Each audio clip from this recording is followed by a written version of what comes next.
Where are you? Let's be having you. Bacon Brigade, assemble. Yo, what's going on, everybody? It's the Flying Pig here. Good afternoon, good lunchtime to you. Happy lunchtime. Is that an expression? Let's go with it. How's it going, guys? Hope you're all having a great lunchtime, guys. Thanks for getting in here for the stream today. We are on here to discuss the latest news, fallout, reaction, of course, to that gas-tastic game yesterday, the latest sort of pundit speech, the latest news in regards to potential transfers this summer, just the fallout, the aftermath, and all the latest Manchester United goings on in this video. Thank you for joining us and happy lunchtime, guys. Let's get a little shout out to everybody in the live chat on the go. Let's have a look. We've got Mark Harris in there. What's going on, Mr. Harris? Berber, you legend. Let's go. Andy Rogers, Sonic Asylum, Madhouse, Fire Up, Johnny M, Duncan Belifo. We've also got Pete Morris in the chat. Hello, bro. Ryan Hughes, Matthew Smith. We've got the man Sin Games in the live chat. What's going on, you legend? Adrian Feeney, welcome aboard the Bacon Express.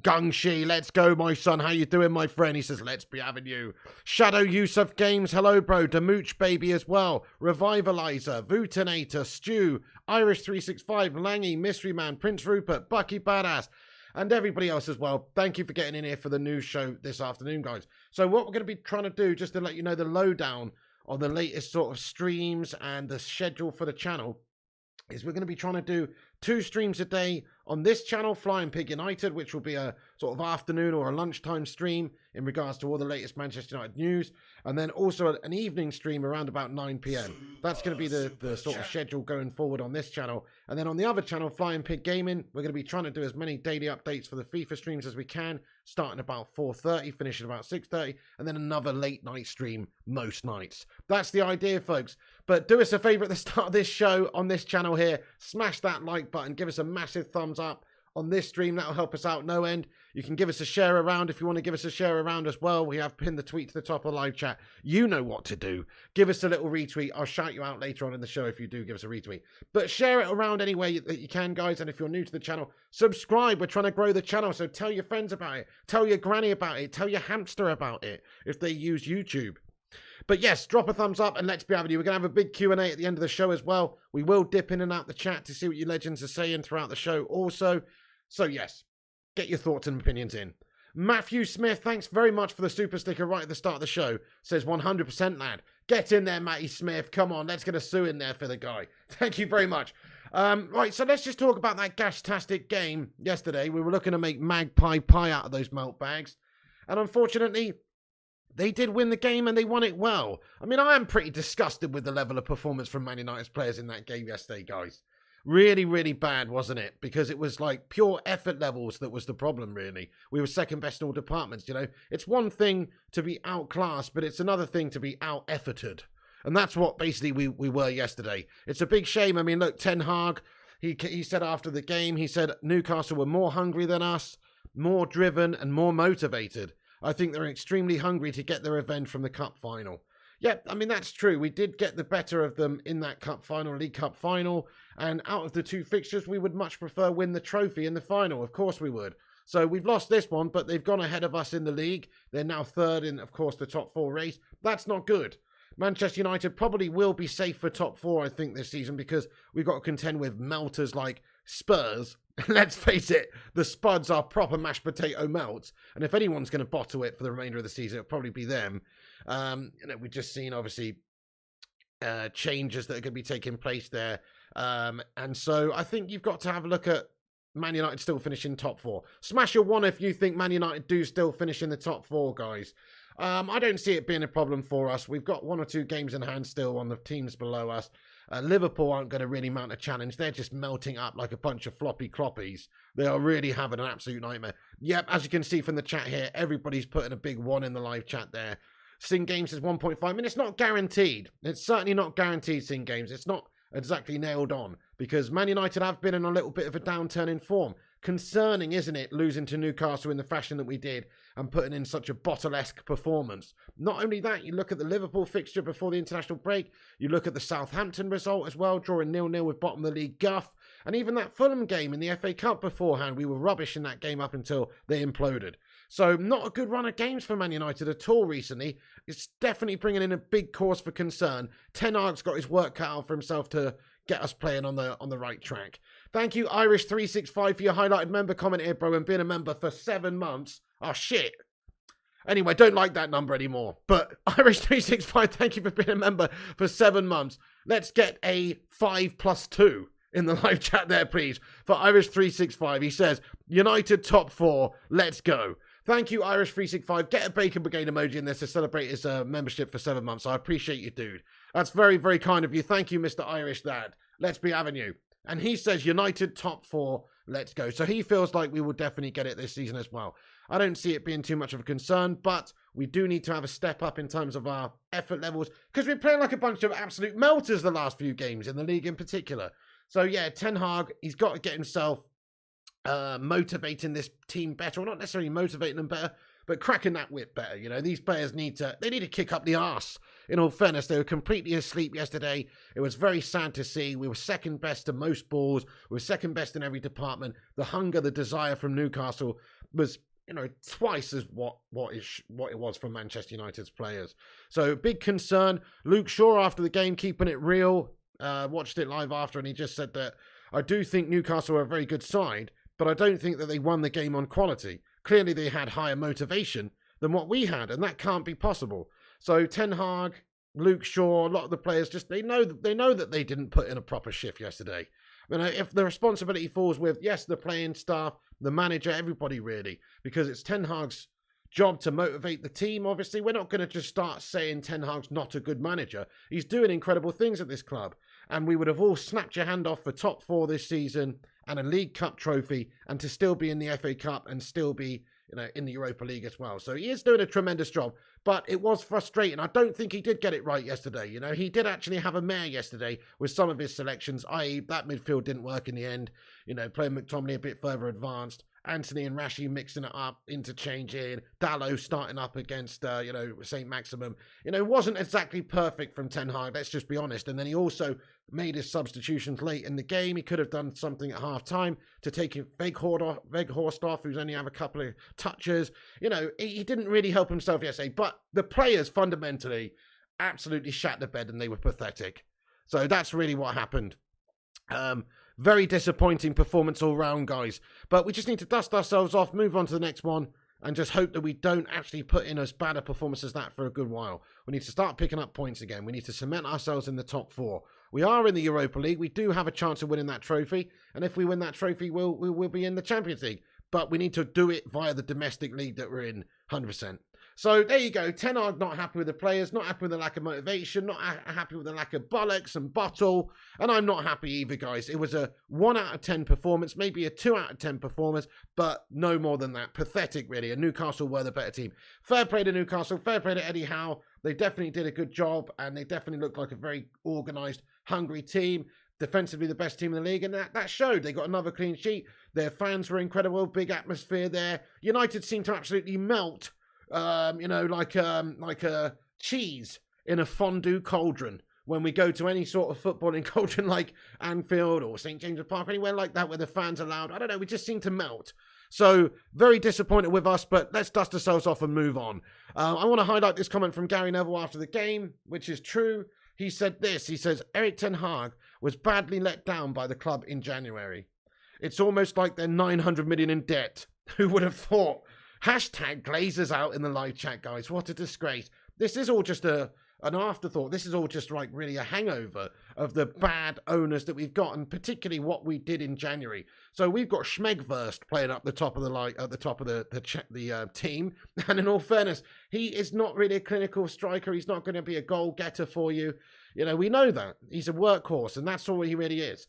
And he wasn't even that yesterday. He barely touched the ball at all. So I don't blame him, but I do blame the Glazers. I do blame the fact that there's a bunch of bottle jobs running this football club who were not prepared in the January transfer window to go and give Erik Ten Hag exactly what he needed to do the job properly for the rest of the season. We should have had more ambition. We should have spent way more money in January to be able to go and get like new signings that are going to help us out. Weghorst is just a body. Might as well stick me up there. Not even kidding, mate. You know, so not even kidding. There wouldn't have been any difference yesterday if I was playing instead of Veggie. I don't think there would.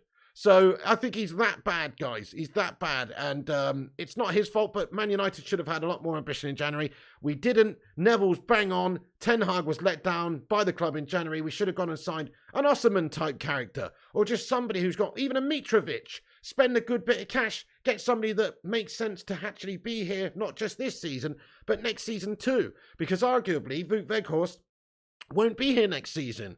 I'm not so sure if we're going to be knocking on their door to bring him back next season. That's what I'm saying. So let's just have a little vote on the live chat actually in regards to Weghorst. Not his fault, but keep or let go. Keep or let go Wout Weghorst in the summer. What you saying? Previously, I have been thinking, he could be a decent backup player for us. But actually, he's just not good enough for Manchester United, technically. He doesn't offer us enough. What's he going to do? We'd be better off going to buy another different backup player in the summer to actually back up the new striker that we're going to sign. Lots of let goes getting in the live chat. Sells to Scujo. Just let him go. Let him go. Let him go. We don't need Weghorst anymore. Yeah, we don't really need him, guys. He's just sort of taking up space at the club, really. As much as he is a nice guy, as much as he tries, and it's a dream come true for him, we're not a charity. We're not a charity at Manchester United. We don't owe him anything, really. And I think he's probably just proven himself as of late. He's not really up to the standard. Neither's Tony Martial, in my opinion. I'd get rid of both of those guys, but that's actually what we've got to go with at the moment, is Tony and Big Veggie. That's all we've really got in terms of strikers. So Ten Hag has his hands tied. He's caught between a rock and a hard place, isn't he? He's going to either choose Tony, who's an injury-prone melter, who only turns up half the time, or he's going to choose Veggie, who turns up not very often at all. So that's the problem, really. And that's all from the club, guys. Hashtag Glazers out, because if we'd have gone and signed a proper striker in the summer, we might have actually, in the summer or January, we might have actually had a proper title challenge. I say January because we did have Cristiano Ronaldo at the start of the season. So we lost Cristiano Ronaldo. We're expecting to replace all those goals that he scored last season, 18 in the league, with Weghorst. It's just totally unrealistic. So we were always on hiding to nothing there, or Ten Hag was, with trying to get those sorts of levels of goals out of Weghorst. Not going to happen. So we needed to sign somebody else. Let's hope that in the summer we do sign somebody else. And that somebody else could well be Tottenham's loss. So let's talk about it, guys. We've talked about it quite a bit on this channel. You know my thoughts on Harry Kane. I think he's exactly what Manchester United need because of his goal-scoring prowess proven within this league. Yes, there's other options from abroad. Yes, there's younger options. There's options who, have less miles on the clock, who are not as injury-prone, who have actually won trophies. There's options who don't look like Rodney Trotter from Only Fools and Horses. I just want to play football and get some trophies. There's options that don't have such a morose voice, but ultimately he is a goal getter and he's somebody who's proven in the league. So for me personally, I'd take Harry Kane, guys, 100%. But let's talk about it. So the latest reports on Harry are this. With Harry Kane out of contract in 2024, this is what we're hearing about his future. This is from The Athletic today. Reports coming out that Man United boss Erik ten Hag is sold on the idea of signing Harry Kane. Old Trafford hierarchy are wary of Levy, so we should be. He's an absolute shithouse to deal with, and he wants top dollar for all of the players that he's going to sell, doesn't he? If Kane does leave, he wants to go through the front door.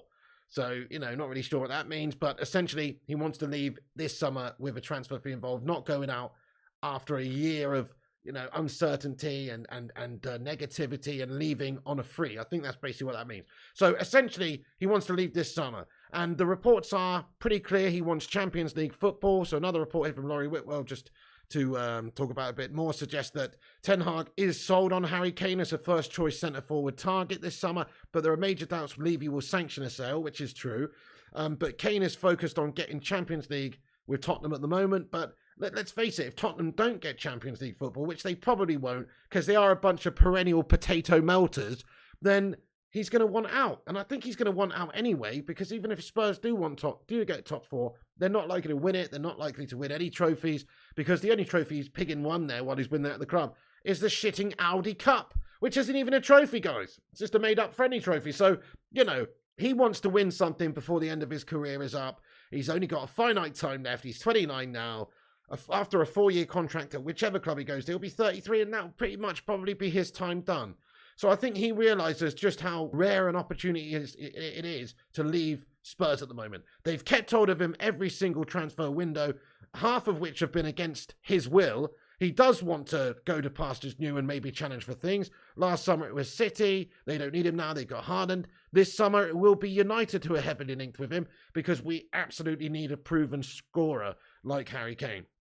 So for those reasons, I think it's on, baby. I think we're going to get Harry Kane this summer because, you know, Levy's not a stupid person. He gets top dollar for his players, and 70 million quid or whatever it may be would be absolute top dollar for a player who's got 1 year left on his contract, is 29, is an injury-prone melter, does resemble a horse. Do you know what I'm saying? Like, it's a heck of a lot of cash to get for somebody that's going to leave you potentially in a year's time. And if he doesn't want to sell him in this particular summer window, then we can just go and sign somebody else, and then perhaps we'd be able to get him on a free transfer in a year's time. Essentially, Kane's contract is up in the summer of 2024, which means that he can sign pre-contract agreements with other clubs in January 2024. So that's not very far away, guys. Tottenham are not stupid. Levy's not stupid. He's an astute sort of businessman in terms of like getting money for his players. Kane wants to go. Kane's not going to be happy playing for those spud melts next season when they can't win anything. So the chances of him going are more than they've ever been in this summer transfer window. So for that reason, I think it's a good likeliness that we could get him. Smash a 1 if you think Tottenham are going to play ball this summer and sell him for a big price, I'm sure. But smash a 1 if you think they will sell. Smash a 2 if you think they'll be classic, reluctant, same old Spursy Spurs, and they will do their best to keep hold of him, even against his will. Even if it means gimping him up in the basement, locked up for a year, and him not even wanting to be there. Let us know. Lots of ones coming in here. Fire up. I ran over Jesus. Sonic Asylum. RJ. Andrew Sheldon says no. Neither does Scujo. And Jason, cool kid. Johnny says 1. Son would be a better sign-in. Well, Son is an epic player, Marky Harris. How you doing there, Mark Harris? There. Yeah, Son is an epic player. Kane's proven centre-forward striker that scores the goals, though, which is what we need. I do love Son as well. Let's do a buy one, get one free sort of deal, you know. I love Son as well. But Son, something weird about Son. I'll tell you what's weird about Son. He actually likes Tottenham. You know, like he is super loyal to Tottenham. He had a chance a little while ago to potentially go. There's not many clubs in world football that wouldn't want Son Heung-min in their team. But he signed a new long-term contract with them not that long ago. He's off his tits, lad. So I think he's kind of okay there. He kind of seems happy there, which is bizarre. So you've got to question Son's ambition. Kane, on the other hand, we know that last summer he was not happy being at the football club. He wanted to leave. Man City came a knock-in and he wanted to go. Spurs stood firm and they refused to let him go anywhere. And therefore, he had to sort of clamber around after the summer protracted window and basically be like, oh, you know what? No, I'm staying. I'm going to be committed to the lads this season. Because he had no other choice. So Kane's much more realistic than Son, because he's going to really want to leave in this summer transfer window. He's only got 1 year left on his contract as well.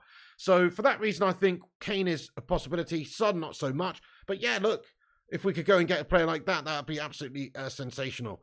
So, and there may be a possibility of doing a bit of a swap deal. So there's a couple of players that they could be interested in. We know that they've got an interest in Henderson. There could be an interest in even one of our outgoing players this summer. And we don't know who in particular is outgoing this summer, but we can take an educated guess. Shithousers like Scott McTominay. Gash merchants like Slabio Maguire. Swedish IKEA flat pack furniture makers like Victor Lindelof. You know, there's a lot of people you could look at and say, maybe you could just tag this person on just to give Spurs a player and maybe they'd like them. And some of those players I mentioned probably be okay for Spurs. Let's face it, they're a bunch of perennial bottle jobs who usually finish outside the top 4. So maybe they'd be interested in a couple of players like that. In terms of the amount of money that it would take to prize Kane away from Spurs, though, it's a heck of a lot of cash, guys, even with 1 year left on his contract. Because, as I mentioned, he is about as proven a goal scorer you can get within this league. He's torn it up for the last decade, in particular the last 6-7 years. If you look at his goal scoring rate, he's getting you 20 or 20 plus goals a season more often than not. He is a goal scorer, proven goal scorer, and so therefore you've got to pay to get those goals. But the caveat that United have is that we know that he's got a year left on his contract, so they can't ask for £100 million. That would be absolutely ridiculous. And Man United would not be prepared to spend £100 million on a player that they could potentially sign in a year's time for nothing. It's not how it works. So unless Kane was to do something stupid like sign a new contract, he'll more than likely be going this summer, and it will be more than likely for somewhere in the region of £60 to £70 million. But let's ask the chat, guys, how much do you think it's worth Ten Hag and Manchester United to pay to Tottenham for Slabby Kane. Let us know what you guys think. How much is Slabbo Kane worth? To me, the maximum that we should be looking to spend is £70 million. I'd be happy with it. It's not our money, is it? Especially if we've got new owners in who are super rich. It's not our money. It makes a lot of sense to try and get the best proven goal scorer in the league to try and win some stuff.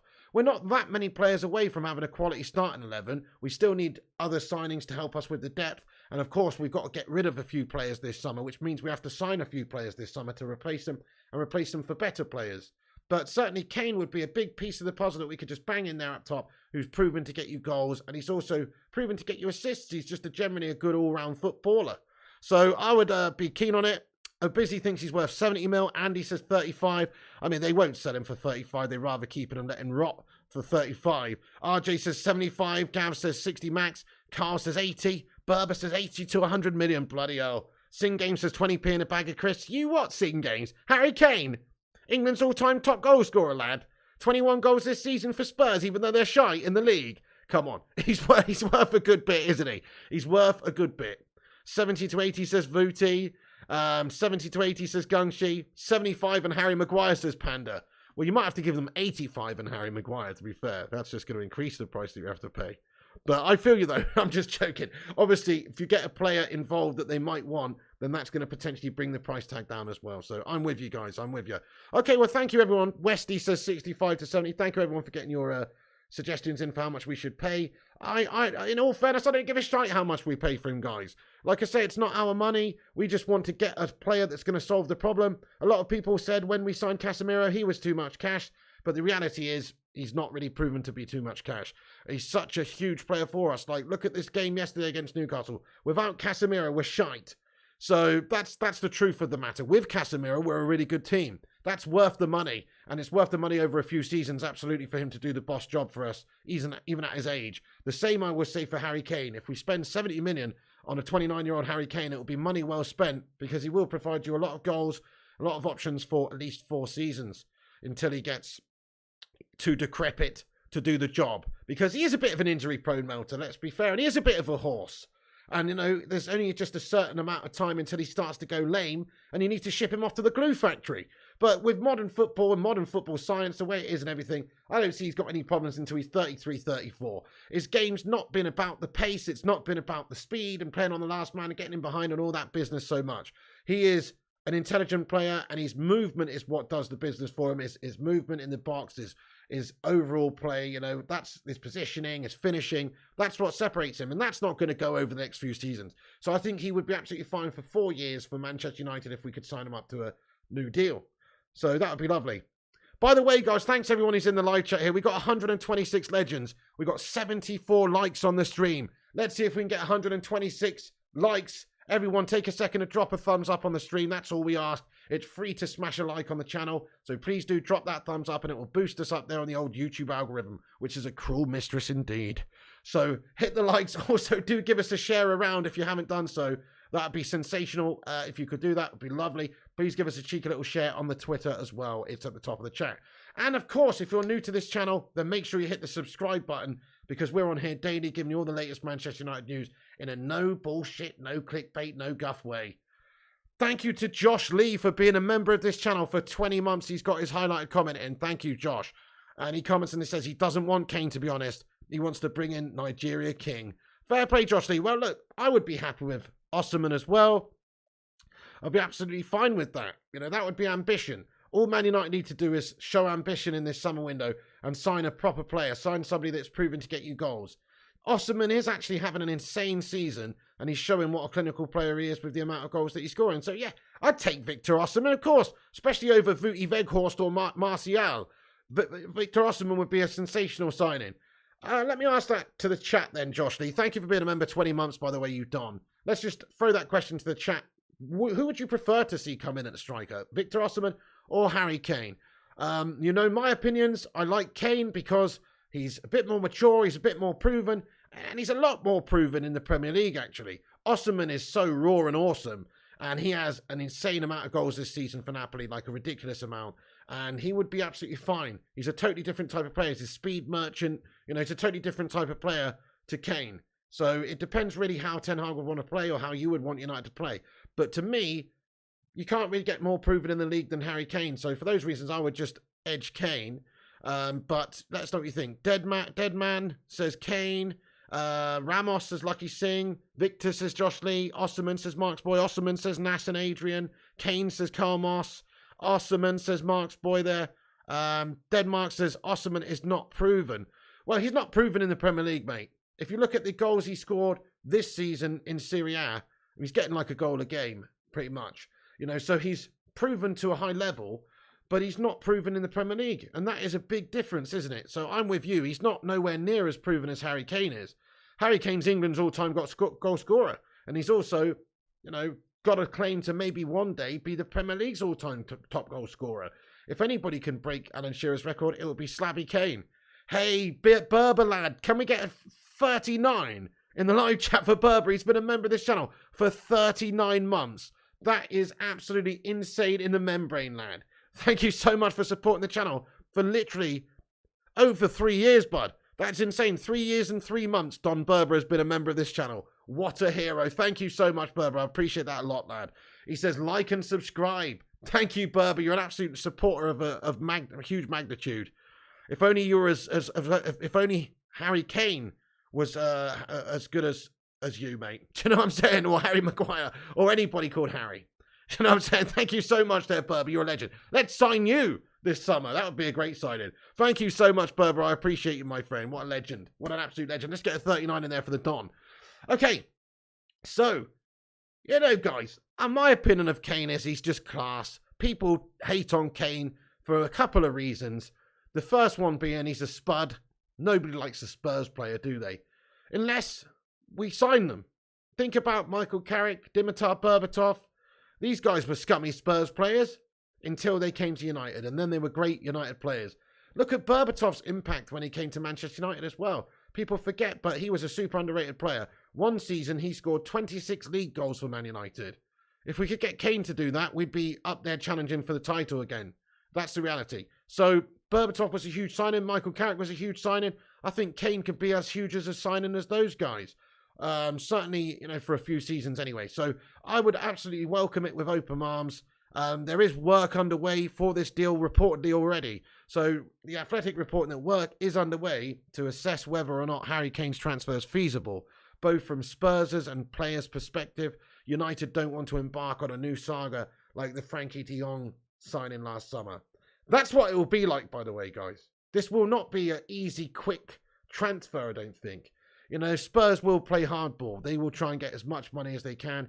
It's what they do. I don't see Man United signing Kane or having an agreement in place with Spurs right at the start of the summer transfer window. It's unlikely. I think what's more likely is it's a long, drawn-out, gas-tastic, protracted, Slabby-esque negotiation with Levy and Spurs, because that's what they're going to be like. They're going to be difficult to work with. I hope I'm wrong. I hope we can sign him right at the start of the transfer window. But it seems to me that this would perhaps be one of those signings that takes all summer. But it would probably be worth it if we could actually put it off. It would be worth it, guys, because of the reasons I mentioned. He's a proven goal scorer. So it's not a nice transfer dealing, trying to deal with Levy and Spurs. We know what they can be like. They will want top dollar for him as well. But I think it's the right thing for us to do, is to get Harry Kane, who is proven in the Premier League. So yes, so there you go, guys. And Kane, first choice at the moment for Ten Hag. Reports coming out that Ten Hag is sold on Harry Kane as his first choice for a new centre forward. We don't know if that's 100% legit. This is what the Athletic are reporting, obviously. And lots of other outlets are reporting this as well, that Harry Kane is Ten Hag's first choice, number one priority for the summer. It makes sense, really, if you look at our team. So yesterday's performance just further highlighted how gash we are in a few key areas. You can't argue with Rashford's performances this weekend, so left wing's locked down. The right wing position, I mean, look, Anthony, people were saying I was wrong to criticise Anthony yesterday. Man, I thought even if Anthony was our most creative player yesterday, he still was crap. You know, he still was crap, and he's still got a lot to learn. But he is young, and we need to give him time, and Ten Hag will give him time, and he will work with him, and he's Ten Hag's son. He's Ten Hag's guy. So I don't think Anthony's going anywhere. Sancho, on the other hand, he's a big concern, isn't he? We've got Pelistri, we've got Anthony. The right-hand side's sort of okay. We'll get into Sancho in a bit because he is gash. But in regards to the wings, that's not really a problem area for us. We've got good youth players. We've got good options there with Rashford on the left. We've got some really good wing players. The striker position is a calamity. Look at that yesterday. Wout Weghorst was an abomination. He had like 7 touches at the 60th minute. He was subbed off, obviously. Martial came on. He's not good enough either. Both of those guys should probably make way in the summer, and we signed 2 new signings in the summer at striker. Harry Kane and then a good backup. I'd take Mitrovic or someone, but somebody who's legit, somebody who's good, or a good young player, Gonçalo Ramos, somebody who's younger and hungrier, and somebody who could deputise for Kane when we need them to. So it's not going to be easy getting 2 top strikers, so that's why I'm thinking 1 top striker like Kane and then another sort of decent striker, another good striker, but we certainly need 2 strikers in the summer. I'll ask the chat, how many strikers do you think Man United should sign? I'm talking about proper number 9s here. How many should we sign? Because in my book, if I was in charge of Manchester United and I was ruthless and I had the ability to make these changes, I would get rid of Martial and I would get rid of Weghorst now as well. So I would probably go and sign 2 strikers to go and make us a much better team overnight. It's kind of what we need. We need a bit of open heart surgery, like Ralph Rangnick said. We don't need 10 signings, but we still need a good bit of open heart surgery on the team. Gav Dog, thank you for getting your vote. He says 2. Mark's Boy thinks 2 as well. 2 says must play, not Kane. 2 minimum, says Danny. Irfane says 3. 2 Kane and Osimhen, says Berber. I mean, that would be pure ambition from the club. With new owners, maybe that could happen. I mean, Man United, if we signed Kane and Osimhen, we would be looking pretty awesome next season, I think. I mean, we would have so many goals. Mark's Boy says 2, Osimhen and Kane. Great shout. If we can make that happen, I think all of our dreams would come true in the striker position. We can't go wrong then, can we? So a lot of people are saying they would prefer Osimhen over Kane. Some people are saying they want Kane over Osimhen. But if Man United got new owners and they've got hundreds of billions to spend in the summer, or hundreds of millions, then Man United could go and get both of those guys. So I like your style, peeps. That's the dream scenario. It's very unlikely, but that's the dream scenario, is we just go out there, stump out, near 160, 170 million pounds on those 2 world-class strikers. That would be absolutely fantastic. But it's reported that Ten Hag would like to bring Harry Kane in anyway as his first choice option. So good shout. So that position is a big problem area for us. If we got a really good striker like Kane or Osimhen or both, we would be pretty well sorted there. Bruno Fernandes, the whole position, it's not terrible. Bruno's had a good season this season. He was not good yesterday. He was Gasho. But he has had a good season so far. He won March's Player of the Month for Man United. He's done okay. He's definitely done better than last year. So Bruno is still a great player to have in the squad. He's definitely a good player to have in the starting 11. He's a good player. Maybe we could add somebody else in that position as well. Donny van der Beek's probably not going to be doing the business for us. But, I'm not worried too much about the CAM role. The 2 midfielders is where we've got big glaring issues as well. Because when we've got everybody fit, it's obviously Cassidy and Eriksen are the first names on the team sheet.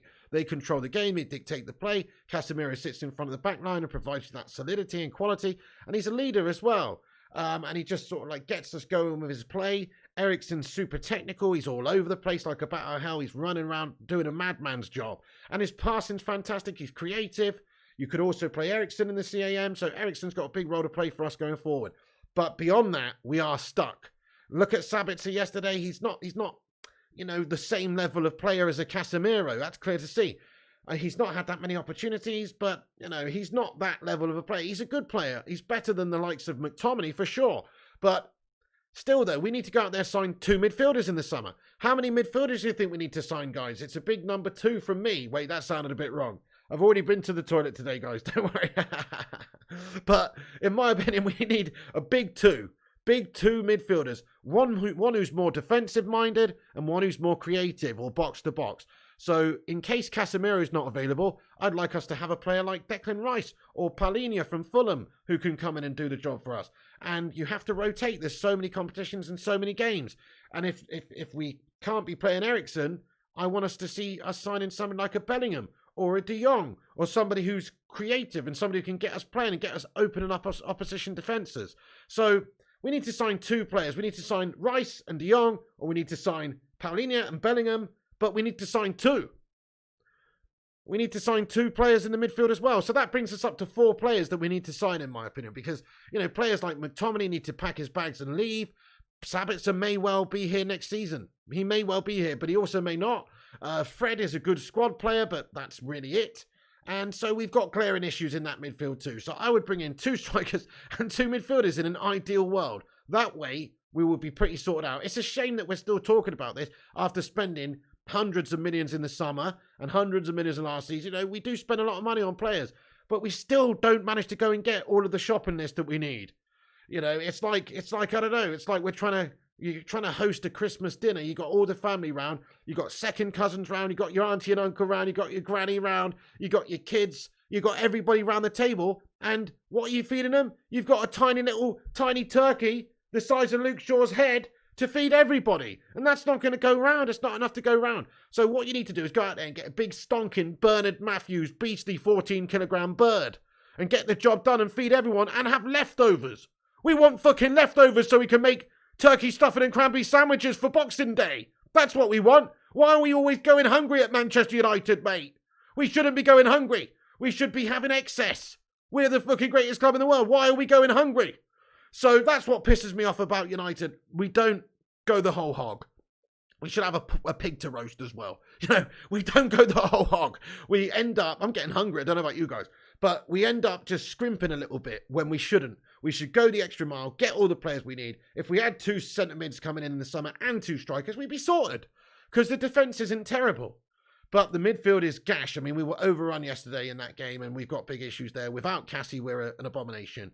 And then at the top, we can't score any goals. So if you get those positions sorted out, we'll be absolutely spot on going forward next season. So I really hope that we get rid of those shite owners that we call the Glazers, and we can hopefully see, you know, a lot more ambition from the new owners who might want to come in and buy the football club and hopefully spend a shitload of cash to get us to where we rightfully belong next season by spending money and having ambition.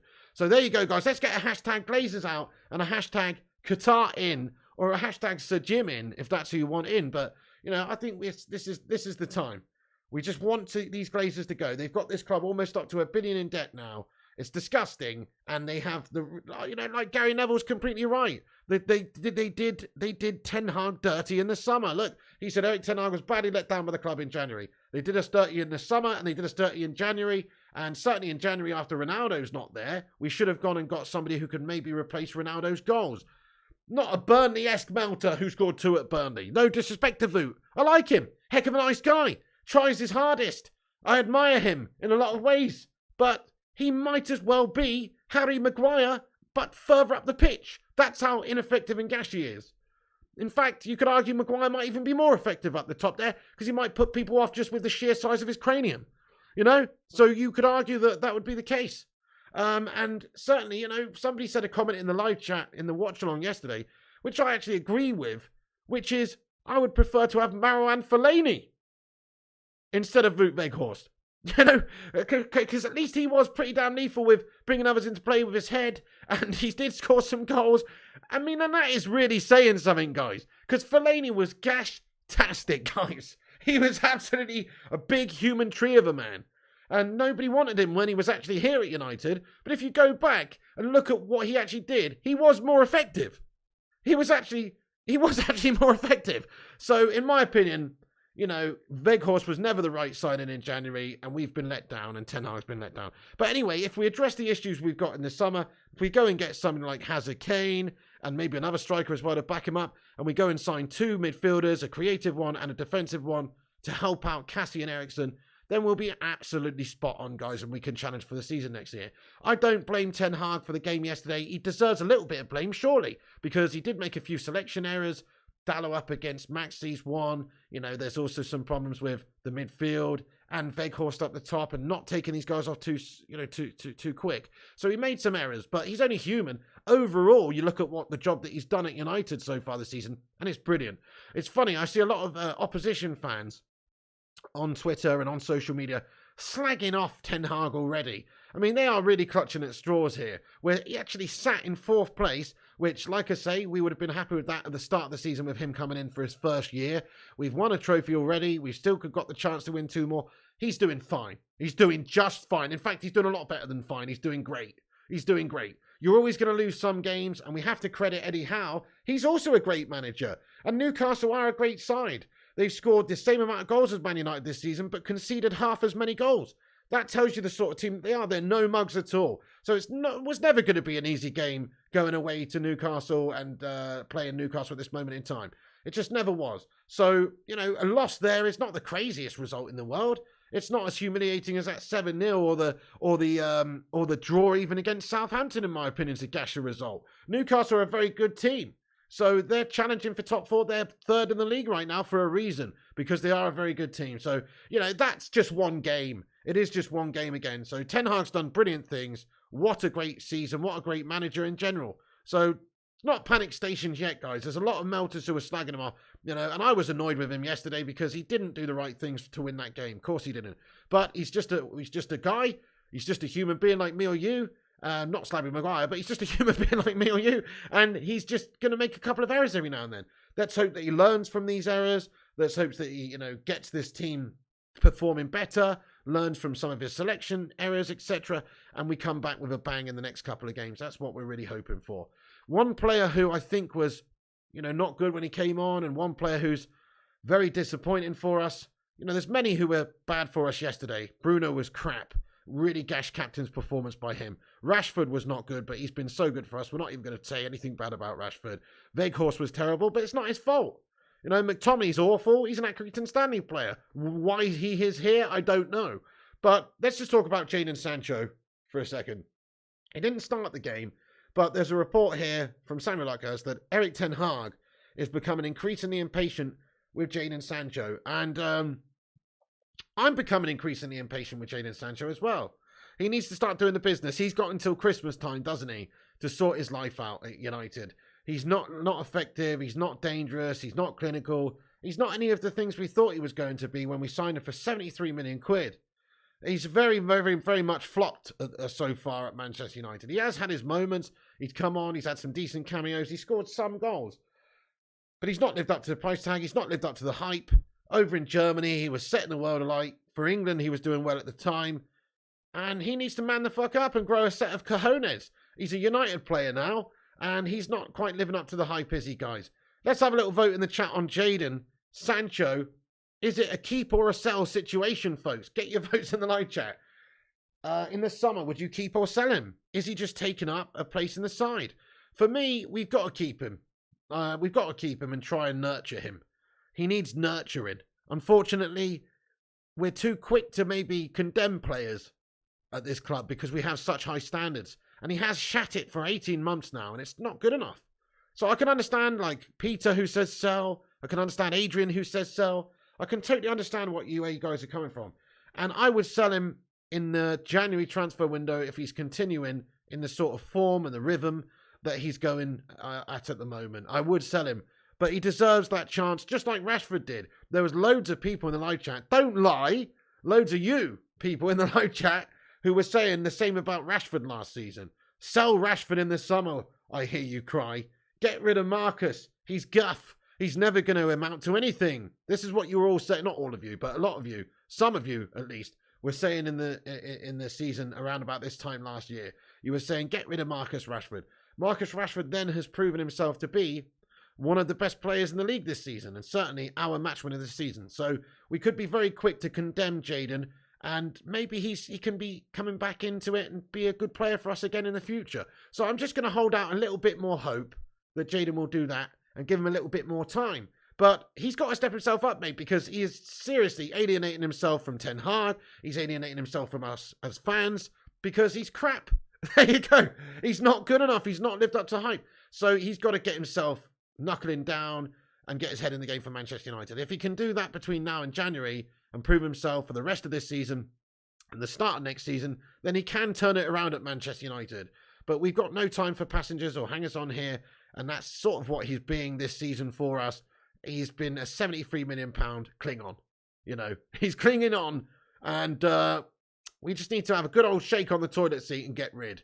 If he doesn't start, you know, doing the business for us next season or this season. He's really not been up to it, has he? So I'm very much disappointed with him, but I'm hoping that he can do what Rashford did and step his game up and turn into a really, really good player for us again, because he does still have bags of potential. He's only 23 and he's a very, very good, talented player, but he's not really showing it at the moment for Man United. That's the truth. Why hasn't Elanga been getting games? Because he's had a shite season as well, Matthew Smith, to be honest with you. He's another one you could say the same about, but he's also very young, and Elanga needs time. But look, let's face it, Elanga has been given some opportunities earlier on in the season, and he's been pretty crap, guys. Elanga's not done the business. Last season, he was great for us. Looked like a real good young talent who could come on and do some good stuff for us and progress. He's not really progressed that well for us, but he does need opportunities. I agree with you. You know, that's one thing about Ten Hag you can maybe criticise, is he hasn't really given as many opportunities to youngsters as I thought he would. Garnacho's got a few, but he's had to fight for them. Palistri's come into the fold recently, but still, he's only played a handful of games so far.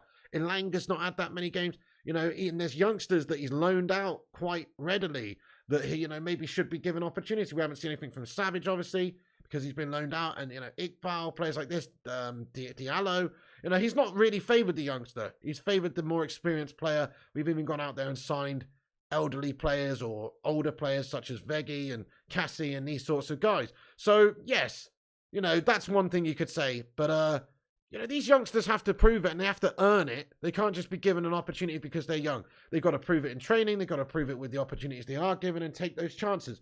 Look at Palistri. Recently, he's getting chances few and far between, but when he does come on, he looks good. He looks dangerous. He's done well. So he does deserve a bit more of a nod, a bit more of a chance. So that's what these youngsters and these players have to do, is prove themselves to Erik ten Hag and to us. And I think they will get their chances. If they're good enough, you know, the quality, the cream will rise to the top. So there you go. Sancho is on borrowed time, though, just about, because there are youngsters breathing down his neck, like Palistri. And if Sancho's not going to do the business for us when he gets these opportunities, somebody like Palistri may do. And then he's just going to get further ahead in the pecking order at United. And then all of a sudden, your fourth choice, like Harry Maguire is in the centre-back position. Maguire's stinking up the gaff. He's not going to get chances. Maguire is behind the likes of Lindo. He's behind Martinez and Varane. You can even argue he's behind Luke Shaw at centre-back. And Luke Shaw's not even a centre-back. So, you know, that's going to happen to him as well if he's not careful. Mate, RRL Big Pads. Guys, let's get your favourite Bacon Brigade emoji in there to welcome a new member. We've got a new member on the channel, RRL Big Pads. Thank you so much, bud, for becoming a member of this channel once again and supporting the channel. I appreciate it a lot, lad. Let's go. Oh, we've got 100 likes, Vooty. Thank you, RRL Big Pads. Welcome aboard the Bacon Express again, lad. And we've got 100 likes. Thank you, everyone, for hitting that thumbs up button there, guys. We smashed it. Get in there. Right, okay, I've been rambling a lot here, haven't I? I've been rambling a lot here, but I'm making good points. Sancho needs to step himself up. You know, a lot of these players need to do better, and hopefully that's what's going to happen. Let's talk about Luke Shaw for a second. He has got just a bit more news coming out about Luke Shaw. He mentioned it after the game yesterday when asked about it. The reporter asked him, what's the latest on your contract situation? We're hearing that things have been agreed, and he said, it's not signed yet, but it's basically done. He said it's very close anyway. This is what he said. He said, I'm close to a new contract. Nothing has been signed yet. We've agreed certain things. We'll take it from there. So the new deal is expected to be valid until June 2027, to be signed soon with Man United to approve it. It's a shame that it sort of happened at a time when he's not looked that good for Man United, to be fair. You know, you want these players, after they've agreed a new deal, to put in these boss performances. He wasn't exactly great yesterday. He certainly was not one of the worst players on the pitch, though. But yeah, I mean, it's a shame that it wasn't a really great performance by him. He's got a new deal. Look, I'm happy about it. Some people won't be happy about it. Maybe he has eaten a few too many minced onion Frey Bentos pies lately. But in my opinion, he's a class left-back. And he's proven himself this season once again for United and Ten Hag that he is a very effective player. Some of the crosses he's put in this season, some of the assists he's got this season, very invaluable. Some fantastic displays he's had. Just needs to step up that consistency. Look, he's still a young guy. He's still coming to the best years of his career now. So it makes sense to sign him up to a new 4-year contract and get him until he's 30, you know? So I'm happy about it, guys. Are you happy about United signing Luke Shaw up to a new long-term deal? Yes or no? Because I know some people don't think that he's committed enough or good enough. But certainly, I don't think he's a problem player for us in the team. Like I've mentioned, we've got glaring problems in the team. Right back's more important to sign a new player in, for instance. Central midfield is a shocker. That's where we need 1 or 2 players coming in. 2 ideally in the summer. And strikers, terrible. No, says Adrian. He doesn't rate Luke. Neither does the Vutinator. Insidious says yes. Naz says yes.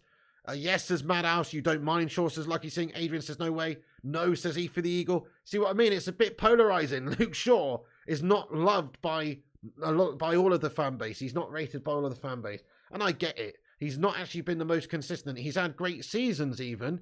Like under Ollie, he had one absolutely fantastic season. Then he had a terrible season. You know, he had a great season before he got injured. Then he got injured for a heck of a long time and was out, and then he struggled to get back. But now he's got to the best years of his career. I think you're going to see the best of Luke Shaw. We'll see. He's always been pretty good for us, guys. He's always been pretty good. He's never going to be Dennis Irwin. He's never going to be Patrice Evra, I don't think. But he is a very good player. And he's just sort of like a level below being a really world-class sort of left-back. He's a great left-back. He's better than a good left-back. But he's not a world-class left-back, I don't think. But he is a very good left-back. That's what I would say about him. So, yes, and he's sort of versatile. You know, you've seen the job that he's done for Erik ten Hag this season, slotting in there at centre-back some games and doing a very good job. So, I like him, you know. I like him.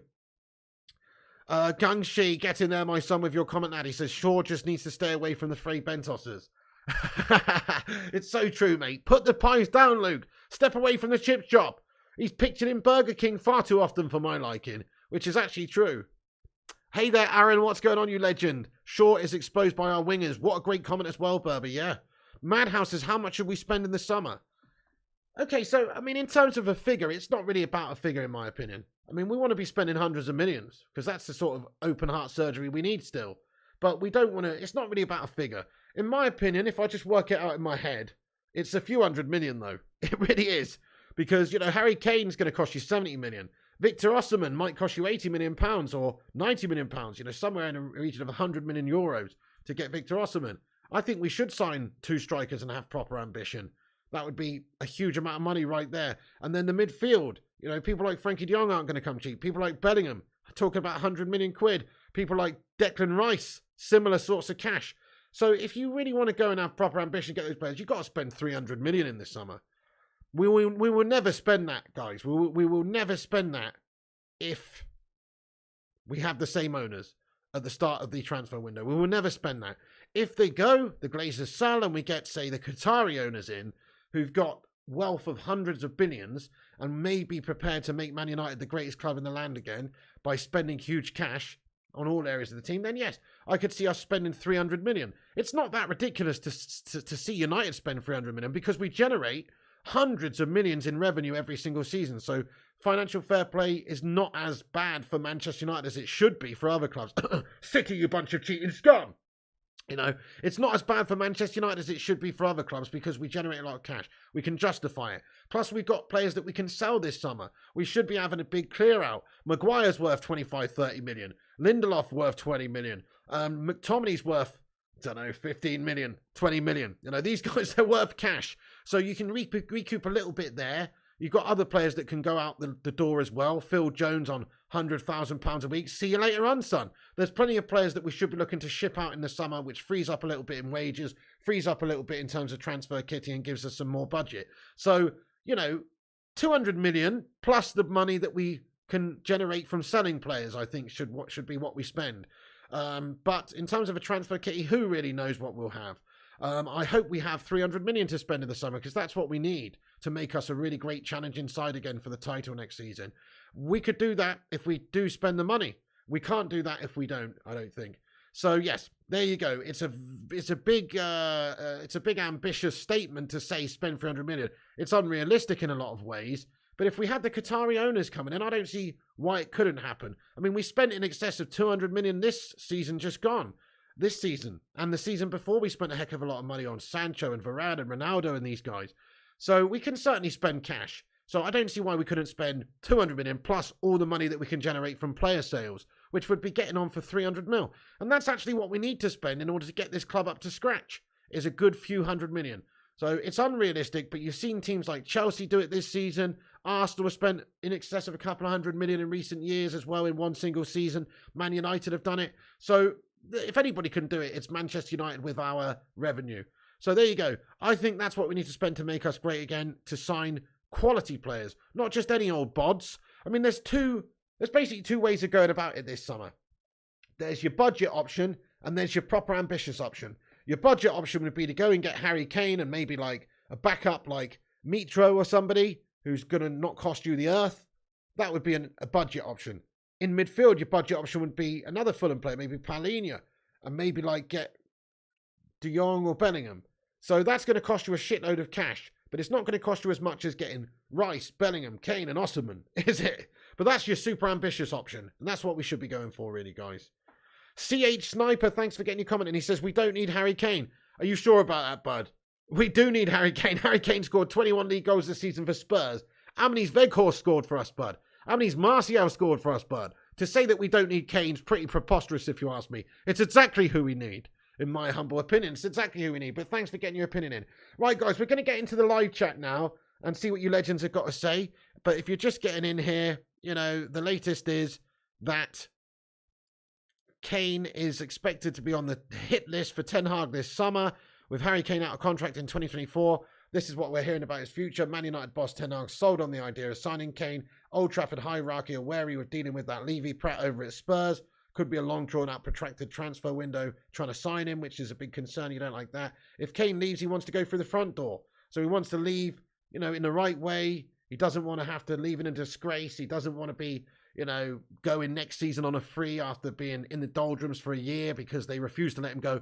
He wants them to accept a good transfer offer for him, and he wants to go to a club where he can maybe win things and be part of a bigger project than Spurs, because Spurs are perennial melters, guys. Work is underway. Apparently, reports coming out from United in regards to looking at whether or not this transfer of Harry Kane is feasible or not from both the players and the club's perspective. So we'll see over the next couple of months whether or not Spurs are going to play ball. Let's hope that they do play ball right at the start of the transfer window and we could sign him, because I think that's who we need.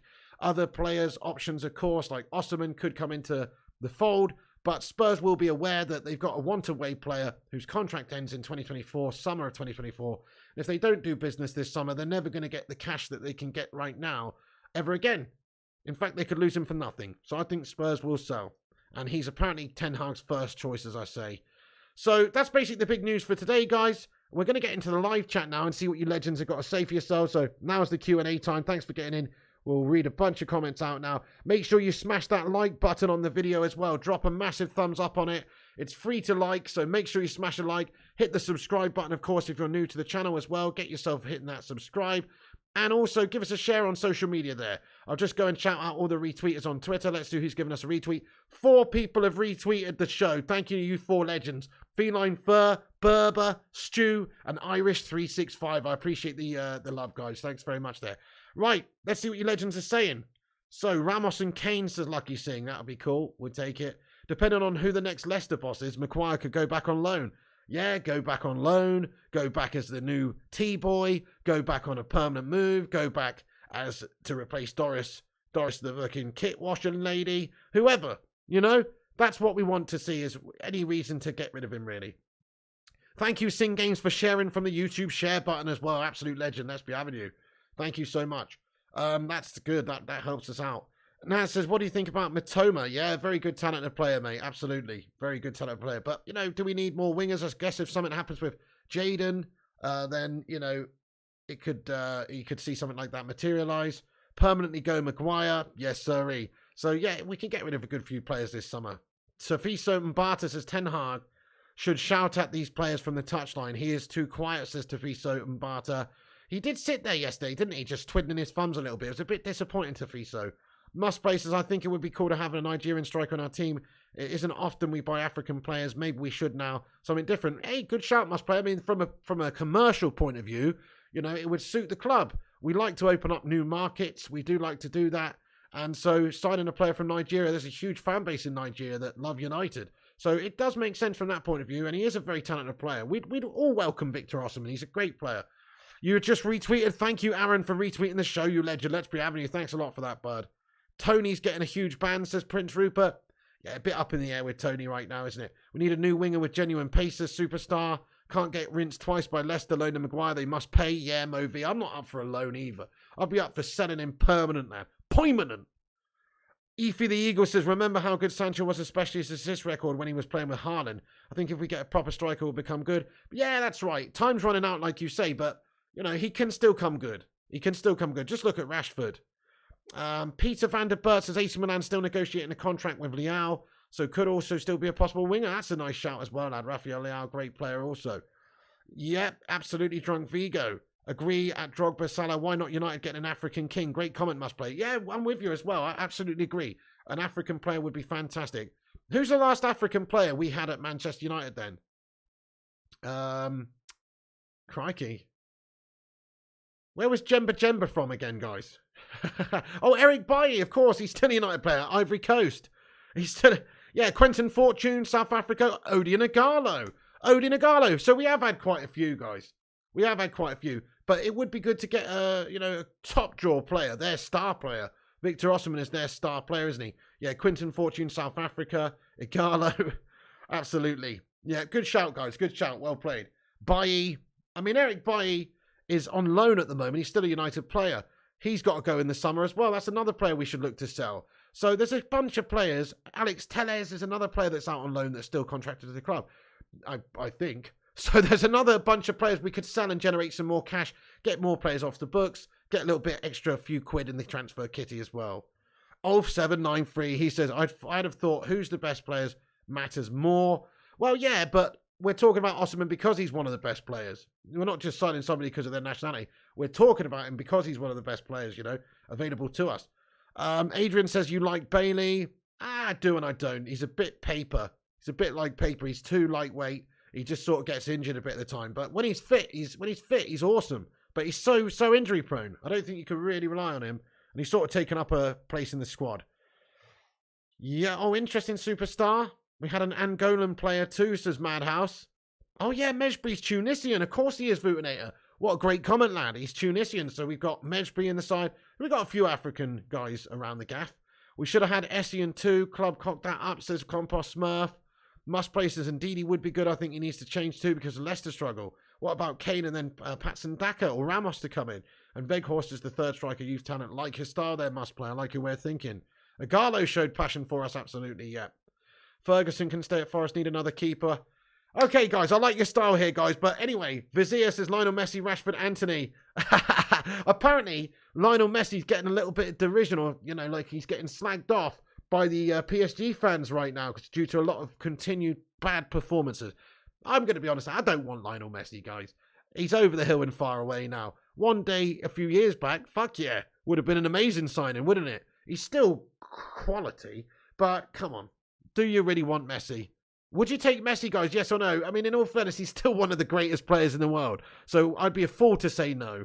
But there's just other players I would prefer to have if you're going to spend big money. But it's more likely that he goes somewhere else anyway.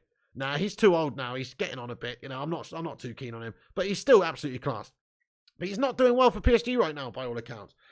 Okay, thank you, Heath Edwards. Guys, I'm going to wrap this video up. I've been rambling for an hour and 2 minutes. We're going to leave it there, but thank you every one of you who's got in here. Smash that like button before you go. Hit the thumbs up button. It's free, don't be shy. Smash the subscribe if you're new. Keep a lookout for the latest United news.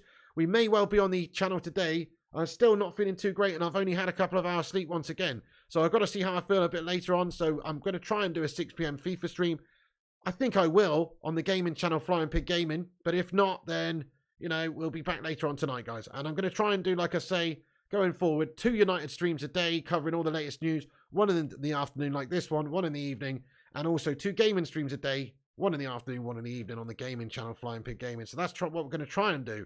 That's quite a lot, but we're going to try and stick to it as best we can. Some days we'll melt, of course. Get in there, Gungshi. Thank you very much, lad. And thank you, Drunk Vigo and Madhouse and Burber, you legend. And Gav Dog and Peter Vanderbert and Stu. I did finish Champ Stu. I got 51 points. So we got some rewards to open. Drunk Vigo, Vutinator, Simon. I fell asleep last night, obviously, after I put that post-match reaction video on. And I ended up just sleeping until like 3 a.m. Or something like that. But I did have broken sleep. It wasn't very good quality sleep. But I did sleep a bit. But I only really a few hours or a couple of hours, really, because I had broken sleep. I had to get up for a whiz. And then I had a dodgy dream. And stuff like that. So I've not had a good quality of sleep. I'm going to try and have a little nap now, actually, before the gaming stream on the gaming channel, Flying Pig Gaming. Simon Cowie's coming in with an absolute bomb. 1999 Super Chat, lad. Thank you, Simon Cowie, broski. A long time legend. How have you been, mate? I haven't seen you for a little bit. Get in there, Simon Cowie, you legend. Dudes, let's get a lot. Thank you so much for the crazy Super Chat there, Simon, lad. He says, Pig, there's so much talk about players and who we're after. But the majority are paper talk as normal. We don't even know who will own the club when the window opens. We need to buy Bellingham, De Jong, and Osimhen. I like your style, Simon. Yeah, you know, there's a lot of paper talk going on, speculation. But we can talk about players that should be on the radar, you know, like Kane, Osimhen, Bellingham. I agree with basically your list there, bud, more or less. You know, Bellingham, I would take Bellingham, De Jong, Osimhen. Any of those players would be an absolutely awesome acquisition for this summer. But I must admit, my opinion on Kane is he would be the perfect candidate. He's exactly what we need because of his age, because of his experience, because of his proven Premier League record. The homegrown nature of the guy as well is not a bad thing. It's another English person in your squad. So he would be good, Simon Cowie. But Osimhen I'd equally be happy with. And certainly Bellingham, I think, would be a fantastic player. He'd be brilliant for 10 years. De Jong as well. If that's the direction Ten Hag wants to go in, I'll get behind it. Thank you, Simon Cowie, you legend. That's an absolute fire super chat. Let's get some fire in there, please, for Simon Cowie. Absolute Don. Don't know yet, Compost Smurf. I know I've got to get on and finish Resident Evil 4 as well, lad. So keep a lookout for the gaming channel, Flying Pig Gaming. Anyway, guys, like, subscribe, and comment. Click the bell icon for notifications. Please do give us a follow on Instagram, Facebook, Twitter, TikTok, and Twitch at Flying Pig United. Check out the second channel, Flying Pig Gaming, for gaming content as well. And just thank you, everyone, for getting on board the Bacon Express today. It's been a pleasure. Always a pleasure, never a chore. Thank you, Simon, Compost Smurf. I thought you were Daft Scottish Devil, mate. I knew that. I thought it was. Just based on how you're speaking, I assumed that was you as well. Get in there, Simon Cow. I did think that was you as well. The Vutinator, let's go. Simon and Drunk Vigo. Gungshi, Duncan, Sing Games. There it is, guys. Go and join the gaming channel. Go and give us a follow over there. I'll pin that to the top of the live chat. Thank you, Sing Games. I've just pinned it to the top, guys. So that's the link to the gaming channel, Flying Pig Gaming. We may well do a FIFA stream there about 4 o'clock or 4:30 p.m. today, covering the 6 p.m. update on FIFA. That's the daily schedule we're going to try and stick to. So please do that. I'm going to try and get a 90-minute nap in and chill for a bit. But thanks, everyone, for watching. Good day. God bless you all. Much love. That's the end of the stream. Please do come back after this video is finished. Get your thoughts and opinions in about anything we've discussed. Who do you want to see United sign in the summer? Come back and have your say in the not live comments. Do you think Kane's the man? Do you think Osimhen or someone else? Come back and let us know. But that's it for the show, guys. Like, subscribe, comment. Piggy loves ya. And remember, when the seagulls follow the trawler, as this is because they think sardines will be thrown into the sea. Thank you very much.